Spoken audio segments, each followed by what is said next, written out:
Hello friends, Praveen Ahir kitchen YouTube ચેનલમાં આપનું સ્વાગત છે। જય શ્રી કૃષ્ણ। મિત્રો, આજે આપણે બનાવીશું દૂધિયા પેંડા જેવા જ પેંડા, અને એ પણ ગેસને ચલાવવાની ઝંઝટ વગર જ। તો મિત્રો, આપણે દૂધિયા પેંડા જેવા જ આ મિલ્ક પાવડરના પેંડા બનાવવાના છે। એના માટે મેં આ 1 કપ મિલ્ક પાવડર લીધેલું છે। તો આ મિત્ર એકદમ ફટાફટ બની જાય છે, ગેસને ચલાવવાની કોઈ પણ ઝંઝટ રહેતી નથી।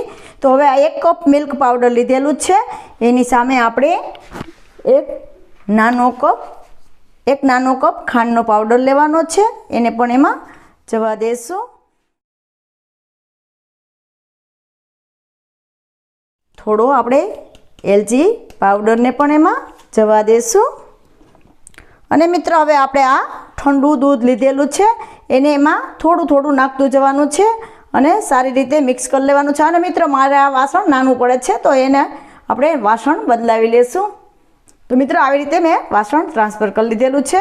તો આમાં આપણે દૂધ નાખેલું છે, આપણે થોડું દૂધ નાખવાનું છે અને સારી રીતે બધું મિક્સ કરી લેવાનું છે।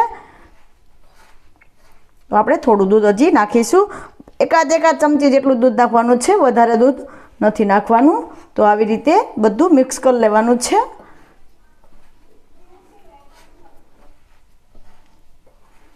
મિત્રો, ફટાફટ બની જાય છે આવી રીતે પેંડા। આપણે ક્યારેક જરૂર પડે તો આપણે મિલ્ક પાવડર ઘરે હાજર હોય તો આવી રીતે તરત પેંડા બનાવી લેવાના હોય છે। આવી રીતે બનાવી લેવાય। તો આવી રીતે સરસ બધું મિક્સ થઈ ગયું છે।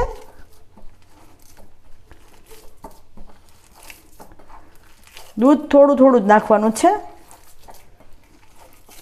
તો હવે આપણે આ તૈયાર થઈ ગયું છે। આવી રીતે આપણે મિક્સ કરી લેવાનું છે। હવે આપણે આમાંથી પેંડા વાળી લેવાના છે। તો મિત્રો, આવી રીતે સરસ મિક્સ કરી લીધેલું છે। પછી મિત્રો, મેં આવી રીતે હાથમાં ઘી લગાવી લીધેલું છે। આવી રીતે થોડું ઘી લગાવી લેવાનું છે। પછી આપણે થોડું આવી રીતે હાથમાં લઈ લેવાનું છે। જેવડો આપણે પેંડો બનાવવો એ રીતના આપણે માવો હાથમાં લઈ લેવાનો છે।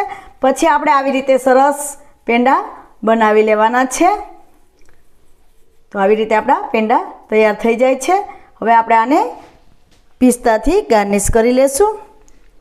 આવી રીતે તમે કોઈ પણ ડ્રાયફ્રૂટથી ગાર્નિશ કરી શકો છો। તો આવી રીતે આપણે બધા પેંડા બનાવી લેશું। તો મિત્રો, આવી રીતે તૈયાર છે આપણા આ પેંડા, ગેસને ચલાવ્યા વગર જ, એકદમ ઝંઝટ વગર, કોઈ પણ ઝંઝટ વગર આ પેંડા તૈયાર થઈ જાય છે। તો મિત્રો, કેવી લાગી આ પેંડાની રેસીપી એ મને કોમેન્ટ બોક્સમાં જરૂરથી જણાવજો। અને આવી નવી રેસીપીઓ જોવા માટે મારી ચેનલને સબસ્ક્રાઈબ કરવાનું બિલકુલ ના ભૂલતા। ફરી મળીશું એક નવી રેસીપી સાથે। ત્યાં સુધી જય શ્રી કૃષ્ણ।